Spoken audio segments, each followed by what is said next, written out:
좋은 아침입니다. 2월 10일 보타코의 보험 재테크 이슈 시작합니다. 첫 번째 기사는요, 매우 중요한 기사인 것 같습니다. 보험사가 설명 의무를 다하지 못하면 보험금을 줘야 된다는 그러한 판결 내용이 있어서 이 기사부터 좀 가져왔고요. 그리고 고소득 전문직한테는 저해지종신보험이 적당하다라는 컨설팅 방향도 전달해 드리도록 하겠습니다. 그리고 삼성생명에서 업계 처음으로 TDF를 적용한 변액연금을 출시했습니다. 상품 내용에 대해서 간략히 알아보도록 하고요. 마지막으로 제 개인 펀드 투자 수익률을 공개해 드리도록 하겠습니다. 첫 번째 기사인데요.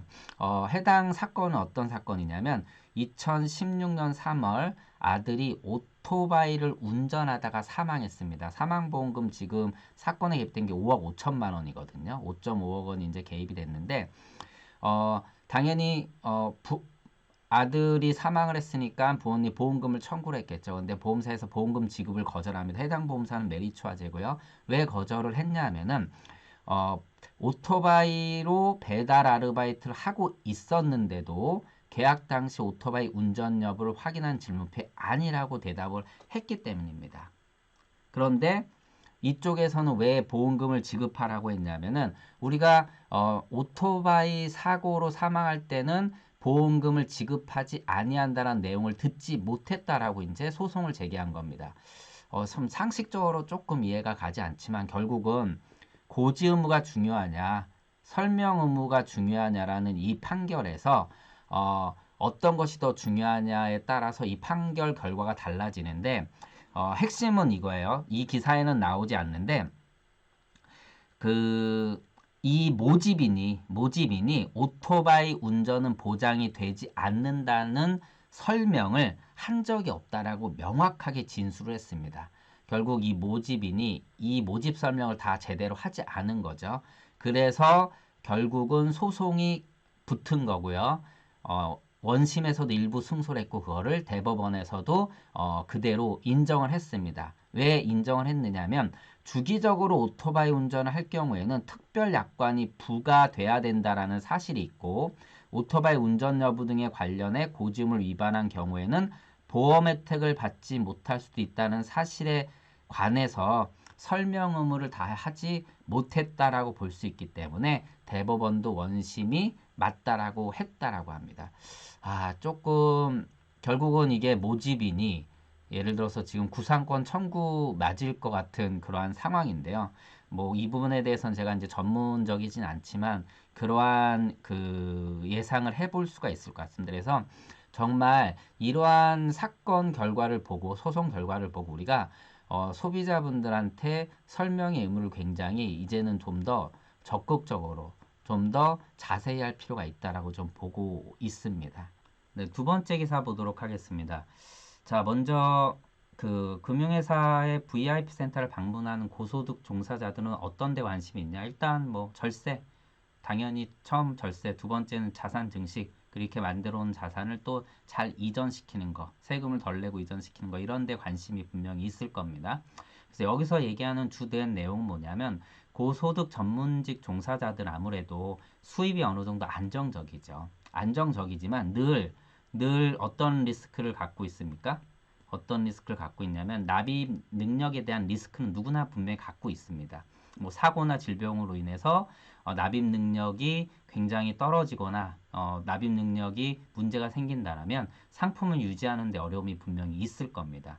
그런데 일반인과는 다르게 사망보험을 굉장히 높이 책정하다 보니까 아무래도 일반 사람보다 높이 책정하다 보니까 보험료가 굉장히 높아질 수 있다라는 거지. 그래서 일반 종신으로 하면 보험료가 너무 높고 무해지로 하는 거는 그런 거에 대한 리스크가 좀 크다 보니까 결국은 저해지 종신으로 갖고 가다라고 하면서 이 저해지 종신보험 상품의 것을 컨설팅하는 것이 좋다라고 얘기를 하고 있는 겁니다.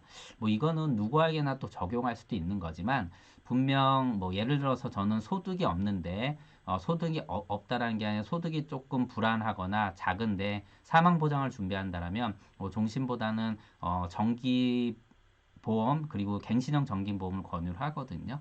뭐 이러한 것들이 하나의 이제 컨설팅 방향인데 무튼 이게 정답이 될 수는 없지만 해당 이제 전문가분은 이렇게 얘기를 하고 있습니다. 자, 세 번째 기사 좀 보도록 하겠습니다. 네, 삼성생명에서 타겟 데이트 펀드죠. 뭐 예를 들어서 은퇴 시점을 결정을 하고 은퇴 시점에 가까워지면 가까워질수록 안전하게 자산의 포트폴리오 변경을 하고 멀면 멀수록 좀 더 공격적으로 자산 포트폴리오를 해주는 그러한 이제 시스템을 갖춘 타겟 데이트 펀드가 뭐 당연히 은퇴 시장에서 굉장히 인기 있다라고 얘기를 했고 이런 것들의 도입에 대한 여러 가지 이제 이야기들이 적극적으로 되고 있고 이게 적용이 돼서 또 굉장히 좋은 성과를 내고 있는 것은 몇 번 제가 안내를 해드렸는데 이것이 이제 변액보험에도 그 적용이 돼서 출시가 됐다고 합니다. 그리고 이 상품 같은 경우는 앞에 이제 2030 세대 전용이라고 하는데 이게 가입 나이가 이제 설정이 돼 있어요. 그래서 여기 보게 되면은 일단 그 15세에서 40세로 가입할 수 있고 그 다음에 그 연금 개시 시점은 45세부터 이렇게 할 수 있습니다. 그리고 좋은 점이 있는 건 변액연금은 다 아시다시피 연금 개시점에 통상 이제 납입 원금을 보장하는 거죠. 그래서 우리가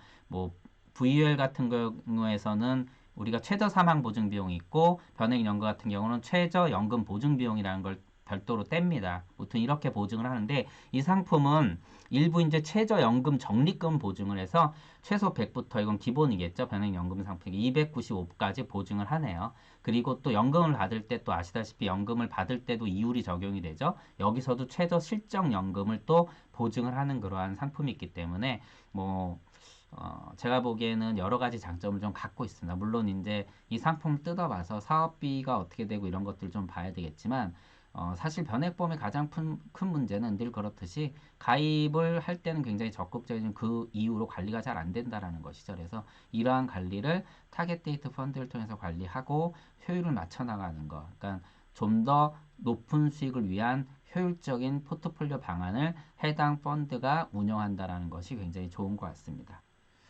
다음은 제가 지금 투자하고 있는 펀드의 성과에 대해서 좀 설명을 드리려고 해요. 일단 제가 7월 16일 날 펀드들이 다 들어갔습니다. 11개 펀드가 들어갔고 이건 다 거치식으로 일시납으로 들어간 겁니다.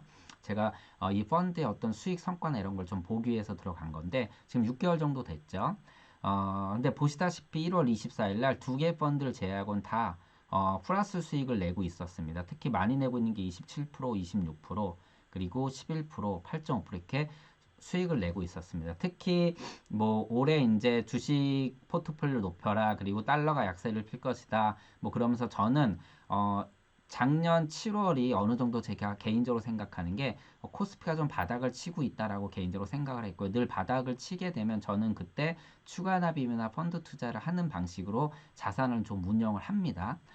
왜냐하면 바닥일 때는요, 어떤 이론이 거의 성립되지 않고 이때는 들어가도 된다라고 생각을 하고 있고 이런 게 어떤 종목 주식이나 이런 건 분명히 위험하죠. 날아갈 수 있기 때문에 그래서 펀드로 저는 투자를 하고 개인적으로 주식 투자는 하진 않고 있습니다.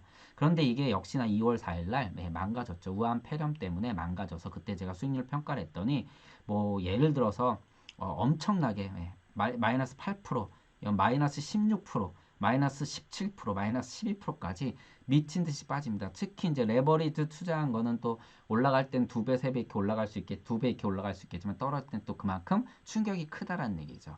이런 식으로 이제 펀드가 이제 엄청나게 편차를 보이면서 손해를 보면서 곤두박질 쳤습니다.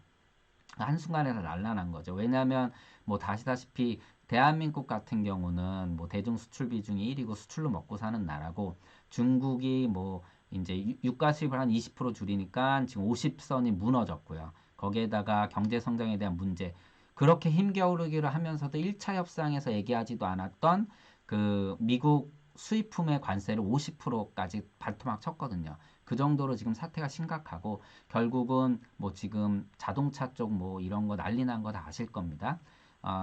대한민국이 충격을 받을 수밖에 없으니까 그 충격이 고스란히 펀드에 다 아, 아, 고스란히 담겨져 있습니다. 그런데 저는 늘 말씀드리지만 이 펀드에 투자할 때 가장 중요한 게 돈의 성격과 투자 기간입니다. 그래서 저는 투자 기간을 언제로 봤냐면 올해 11월을 좀 보고 있습니다.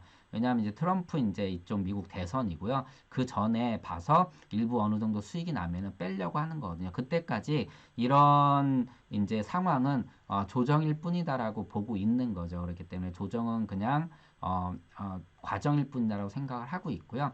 가장 중요한 이 돈의 성격과 투자 기간이 흔들리지만 않는다라면 저는 개인적으로 이제 이럴 때 크게 움직이지 않고 그냥 지켜본다라고 생각을 하고 있습니다. 이것이 이제 저는 개인적으로 좋은 투자 방법이라고 생각을 하고요. 물론 종목 주식과 펀드는 충분히 다르고요. 또 개인마다 성향이 다르겠지만 특히 이제 적립식으로 투자하는 걸 당연히 좀 더 권유드리죠. 예, 그거는 좀 더 긴 기간을 보고 시장, 그러니까 주식이 좀 인플레이션 자산이라는 것에 입각해서 투자를 하는 것이 좀 좋다라고 생각을 하고 있고요. 마지막으로 이제 우한 폐렴이나 뭐 사스, 메르스 사태도 예전에 한번 말씀드렸지만 사건이 종결이 되게 되면 다시 또 회복하는 그러한 좋은 장세를 갖고 가기 때문에 이 시기를 요렇게 좀 조금 지혜롭게 넘어가는 것이 전 좋다라고 생각합니다.